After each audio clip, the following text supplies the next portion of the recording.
What's going on, Paisanos? V here, coming at you guys, well, with another market watch.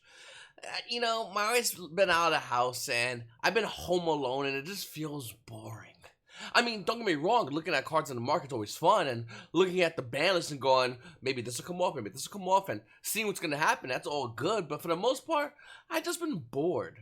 And looking at these cards and looking at the current cards in the market and the way the game is right now, it's really hard to get excited about these cards because we don't know if they're going to be here next week.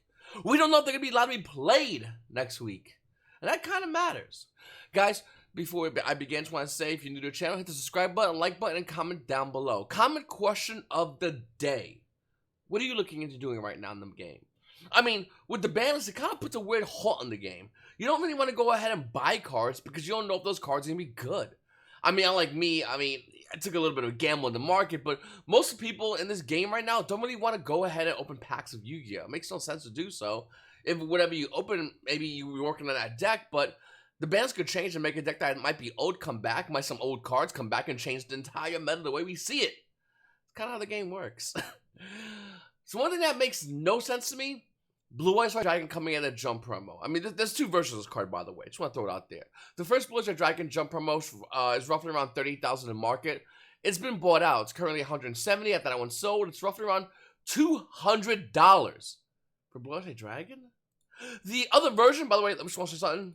That's the difference. Literally, if you can spot it for you, that's it. The other version of the card with a $30 market price, well, that card's roughly around $35. To almost say $45 after that $35 one is sold. So I think this is the market is being manipulated with this bullshit dragon. Somebody, more than likely a collector, because it's really hard to explain this for meta-wise, is getting really excited about Blue Eyes White Dragon. They're just going ahead and buying random versions out. And as soon as the market just shoots back at it, like we've seen in the previous weeks, they just move on to the next card. This is just how the market works, and this is how collectible cards work in the market. And that's why it's easier to spot this as a collector's buy than a competitive Yu-Gi-Oh! Player's buy. They don't have any incentive. Casual Yu-Gi-Oh! Players, they don't got pockets as deep, nor are they willing to put that kind of money in. But a collector, yeah, collectors will go hard on stuff like this. They love that stuff, and that's why we're seeing this version of Blue Eyes White Dragon being bought out instead of the alternative version. It's just because collectors know that they could go in and grab a card, they're going to. And no one's going to tell them different. People can complain, question. At the end of the day, that's just what they do. Ghost Ogre and Snow Rabbit at one point used to be $80. $80! And it held that price point for a good amount of time. Ghost Ogre and Snow Rabbit coming out of OTS Slump Pack 5 with a $141 market price is roughly around $161 for Ghost Ogre and Snow Rabbit. Now, some might say, well, V, the card went down in value. It was $200. I guess so, but if you go from 80 to 200 back down to 160, are you really losing money?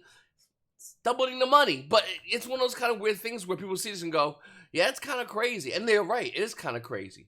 But Ghost Ogre and Snow Rabbit going from $80 to $160 is going to be nothing in comparison to Pod Desires, which is current price point, wait for it, $84 market price. The current price point of the card's roughly around $82. Gee, I wonder if this card's going to be hitting $160. Spoiler, it's going to. It's 100% going to. Of course it is. It's already seen play in future meta decks past the ban list, and it will continue seeing play. The more play it sees, the more higher value it goes. In fact, there's kind of weird things happening, like Treeborn Frog coming out of Shadows Infinity, $19 market price. Unlimited version, oh, it's about $21. First edition version, $50. I mean, like I said, the market does things weird constantly. It's always moving. You go to sleep, you wake up, something's moved in the market more likely. Or multiple things, in most cases, have moved in the market. Whether they go up or down, it's literally how the market works. It's this living, breathing entity. And unlike other card games, the Yu-Gi-Oh! Card game is really fast. I mean, really fast. Imagine a meta that came out tomorrow that abused Treeborn Frog. The card would be more than just $50. It'd be cleaned out. More than what it almost currently is right now in the game. And then the traditional Dragon of the Ice Barrier. Dual Turn 104, $205 market price. Yeah, no, that card's $300. Not too long ago, I bought my Trishula. In fact, I mentioned it on this channel that I was buying Max Remedy Water, in which I did. And I bought Trishula, and at the time, I believe it was roughly $100, maybe $140 for Dual Turn 104 Trishula. That's how fast the market, and that's before, I'm going to say, what was that, the water set? I had one water monster. It's 5 in the morning. I have no idea when I'm recording this video.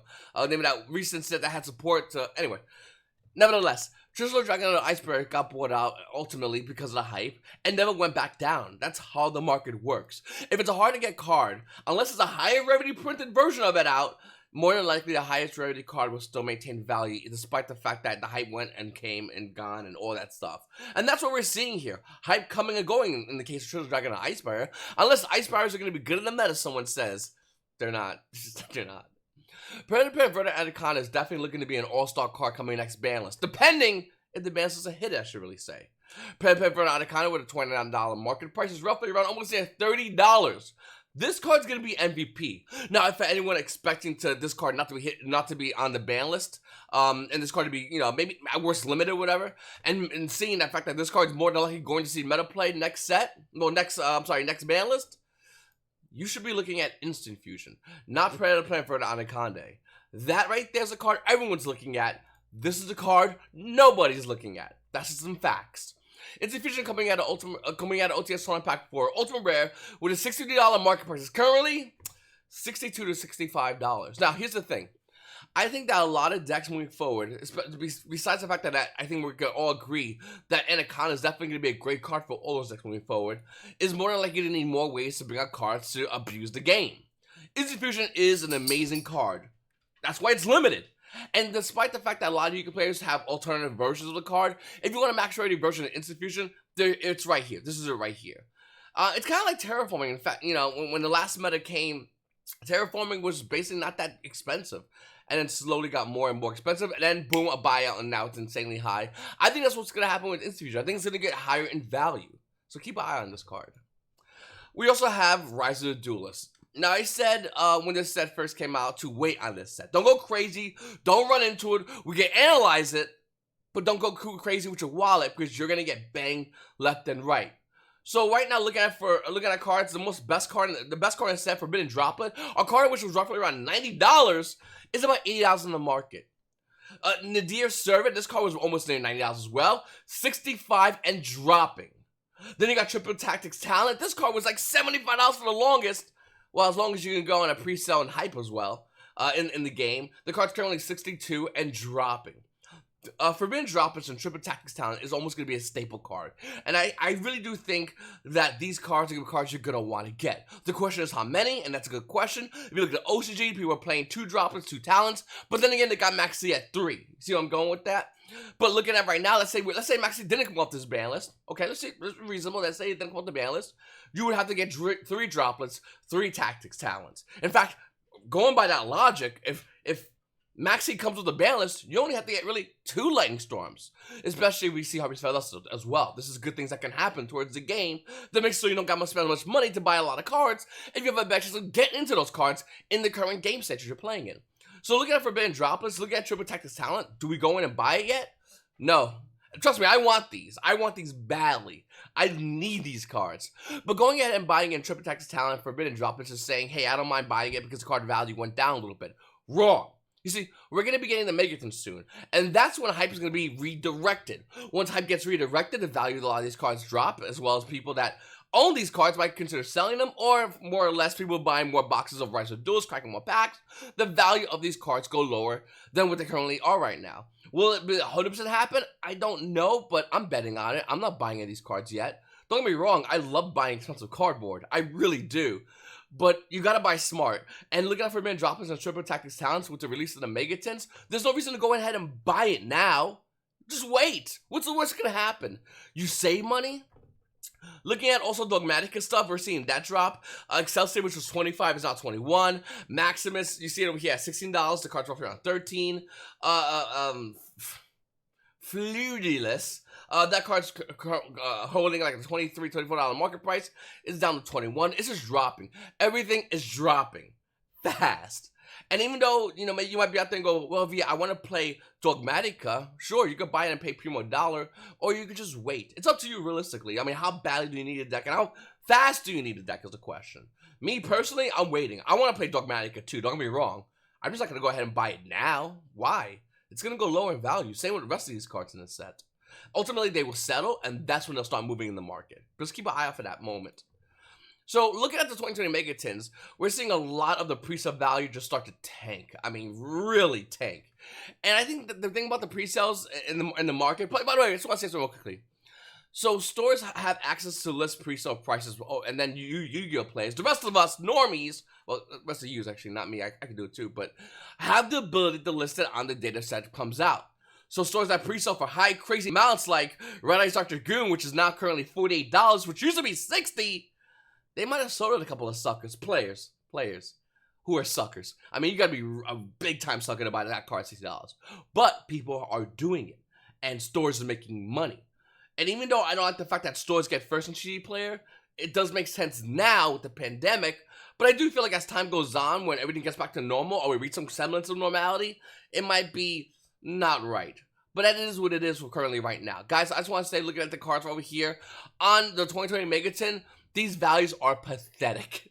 I mean, Appaloosa Bowl of the Gods and Ultra Rare, well, that's currently $29. We don't even know if that what's the short print. We know it's gonna get short prints, but we don't know what is. And if Appaloosa is not a short print, that card's not gonna be $29. Pot Extravagance, Prismatic Secret Rare, that's an easy card to get. That's not gonna be $25. I mean, Masquerina's $22? Bro, let me explain something to you guys. That's a one-off. Pot Extravagance is used in about a certain amount of decks, not all decks, so that's gonna go down in value. Masquerina's a one-off. Borlo Savage Dragon's a one-off. Starly Seafruit's good in one deck right now, which is looking at the ban list and sweating. Mystic Mimes used by plebs, who cares about that card? Then you got the Megatin Mega Pack. Phantasma being a super rare is really cool in this, and don't get me wrong, but who uses Phantasma? I like it, but not a lot of people still use it. Gizmo Garoshi's actually a really good card in this set. Almost nobody plays No Material. It's a tech choice that most players don't even get involved in. Iramax, maybe a one-of, kinda, I guess so, sure. What I'm trying to show you guys is the value to Megatins is going to drop so fast. It's going to tank. So just wait. Be patient. In fact, think of it this way. When everyone goes ahead and overpays on Megatin cards, these will go lower upon release date of the 2020 Megatins. That's how you save yourself some money. So let's look about the Toon Chaos stuff. Now, I'm not crazy about the Toon Chaos prices right now still. I think there is still a lot of good value here, don't get me wrong, but there's a lot of dead value. Look at Pot of Zayas. I mean, Pot of Zayas collector's rare, the supposed hard to get one, remember that? It's hard to get, with $132 market price. It's roughly around $100. In fact, the first version is only like $10 to $11 higher than that, at $111. I think what really hurt collectors' rares is Konami being greedy. This is completely Konami's fault.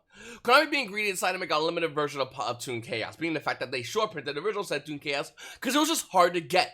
When they came with the second run, by the way, way too late, they made their collectors' rares, well, unlimited, which adds to the valuation of the current value of collectors' rares. In certain cases, it's not that big of a deal. They'll go down a little bit, stabilize, and go back up. We're going to see this with Star Dragon. $257 market price. The Unlimited's $230, sure. The first edition is still up there, $255. That's not a big deal. But then we go look at other collectors' rares that already got smacked, like Potter's Last I showed you, because Ultimate Rare is going to surpass us in depth, 100%, no doubt in my mind. Pot of Extravagance is about to get blown out. Once again, I want you guys to go back to my old market watch and saw when I talked about Pot of Extravagance when it was first brought in Toon Chaos. I said back then, and it's showing now, the card's going to get multiple reprints. And it did. It got an ultra rare reprint in Toon Chaos, and now we're seeing it in the Megatin. I wouldn't be surprised if Konami goes, you know what? Pop that bad boy in gold. I want your money. Look at Pot of Extravagance coming at Toon Chaos, $185 market price. It's not that, of course. The Unlimited is $120. First and versus $133, sure, but that is still way lower than $185. In fact, it's even more lower than when this card first came out, when it was rocking $250. The card value has tanked. Of course it has. Listen, don't get me wrong. Collector's rares still look beautiful. They look great. But the Prismatic Secret Rares, that looks good too. And they're how much cheaper? Yeah, okay, so I'm gonna go ahead with the Prismatic Secret Rares. Don't get me wrong, I think Collector Rares is still cool, but there's still a great chance that Pot of Extravagance can get an Ultimate Rare printing. And some of you might go, well, V, I think it's hard to pull the Collector's Rare Pot of Extravagance than it is the Ultimate Rare Pot of Extravagance. Yeah, I guess so, who cares though? The Ultimate Rare is gonna maintain a higher value. We're gonna see it happen with Pot of Zayas, and it's definitely gonna happen on Pot of Extravagance. In fact, if you need any more further clarification, it's happened already with Star Dragon. Do you think this card is gonna surpass the Ultimate Rare or the Ghost Rare? No chance. I mean, it is what it is, guys. It's just the valuation of these cards and collector's rares are still good, and they're still good to have. Trust me, I own a bunch of these. I love these cards.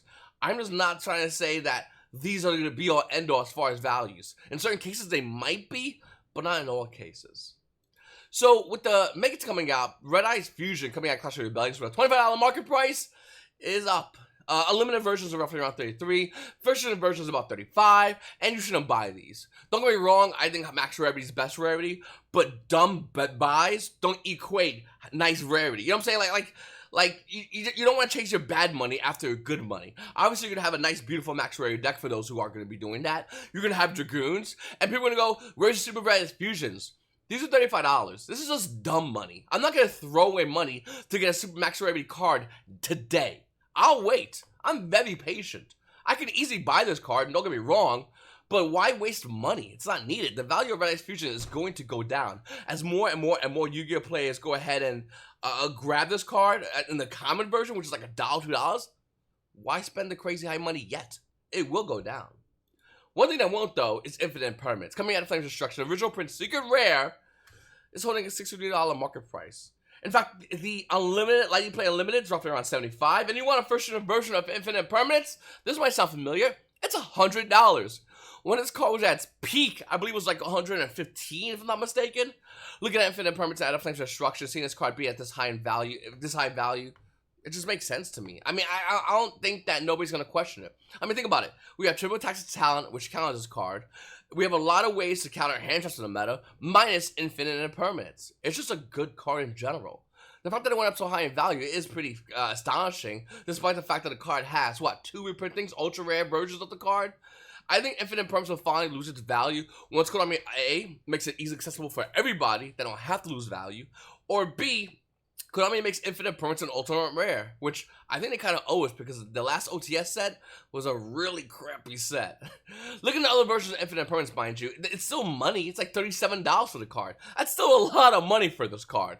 But if you have original print first edition versions, as I always say, get the highest rarity and or original print first edition, they're netting you $100. Almost 3 of these. Then we have Sylvan. So it's been a while since I mentioned Decors to you guys. Not that I don't want to mention Decors to you guys. A part of me gets a little bit worried when mentioning Decors. You see, whenever I mention a Decor, especially in the case right now with Sylvans, I just want to let you know that I've already owned this. I have my Decor, I'm done, and now I'm going to tell it to you. Not for nothing. I love you guys. But I'm not going to go, hey, you guys should buy Sylvans. Turn around and go, all right, my time to buy Sylvans, because then it might get bought out. It happened with Pot of Duality, Ultimate Rare, and I'm not letting that down. I think Sylvans is a great decor. I think it's a decor that's highly undervalued right now. Nobody's really looking at it. When nobody looks at a decor that's highly undervalued, that has that potential of becoming a meta deck with the right support, yeah, I'm going to get on that train. And I think you should too. Listen, whether you get on it or don't get on it, it's always inconsequential. If you go to the end of the description of in this video, you'll see a disclaimer saying you don't have to spend a penny. Watch me do it. If I look dumb, I look dumb. If I look good, well, it's another day in the office. What I'm trying to show you guys is that I think Sylvans is a great deck core because it has great potential, and it's an unused mechanic that realistically has not been used as much in its first debut, which was in Sylvans. I think Sylvans, once again, it's dirt cheap. You can buy a dirt cheap version, you can buy a max rated version, it doesn't really matter. And nobody realistically has it. In fact, you want to take a little test, ask your buddies around, who has Sylvans? Who has a full decor of Sylvans? The answer is probably going to be no. Guys, I want to say one couple of things. Number one, if you want to support the channel, click on the link down below in the description. TCG player link. Whenever you want to buy cards, I would greatly appreciate you use that link. Two, like I said, please make sure to subscribe to the channel. It definitely helps the channel. Comment down below. Let me know what you guys think about just anything in general. I think with the market and the game how it is, it's really hard to go ahead and buy certain things like meta-wise. Casual things is always easy to do. And decors, well, that's a no-brainer. Of course you want to go ahead and grab decors. Why not? Nobody's looking at them right now. Everyone's focused on X and Y and Z. All right, I'll just go back to basics and grab me some A, B, and C's. And then when they get up in value and everyone's freaking out, cool as a cucumber. That's what I personally do. And I think that that's something that I think, you know, maybe a lot of people might want to do as well. What else is there?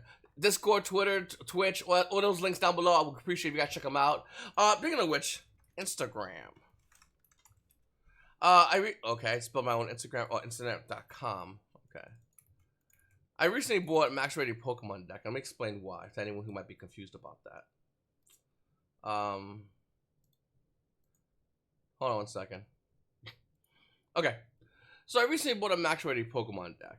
And the reason I did this, in case anyone wants to know, is because why not?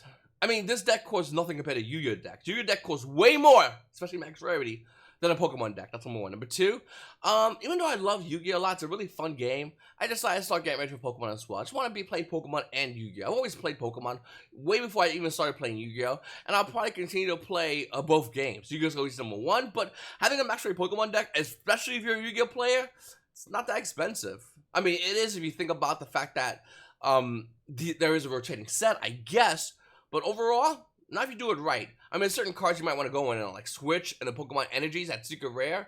Those are things that are probably not going to rotate out of that rotation. So that's what I recommend you go in on. A lot of the cards people might be hesitant on, but I think Professors of Research is going to expand it. It's just something I just want to throw out there to you guys as to why I did that. Me personally, my thing besides having my Pokemon deck max rarity, I like to go in and get the Pokemon Energies because they're relatively inexpensive right now. And I think as time goes on, they will exponentially increase, as well as Pokemon cards that rarely rotate. Ultra Bros, Rare Candy, Switches. These are cards that rarely rotate out. I just want to throw it out there. On the video I'm making on Pokemon YouTube channel, I don't know yet. I'm kind of lazy, and I'm too busy working on other things in the background, but if I get a chance, I might do that. I might talk more about it, but keep an eye out for that. Also, if you guys want to check out my Discord's over here. Once again, links down below. I would greatly appreciate you guys join in. We have General Chat, Market Watch, Decklist, Trade Channel, Conspiracy Theories, Yu-Gi-Oh! News, Remote Duels. Speaking of remote duels, I'm waiting until after the balance, and then we're going to start doing remote duels. So if you want to play against your boy V, get ready. I'm serious. After that balance, almost soon afterwards, I'm going to work on a schedule in which I sit down with my webcam, we remote duel, and I stomp everybody left and right with the Geist. Anyway, it's your boy V and YGOPaisanos. Well, you must have a great day.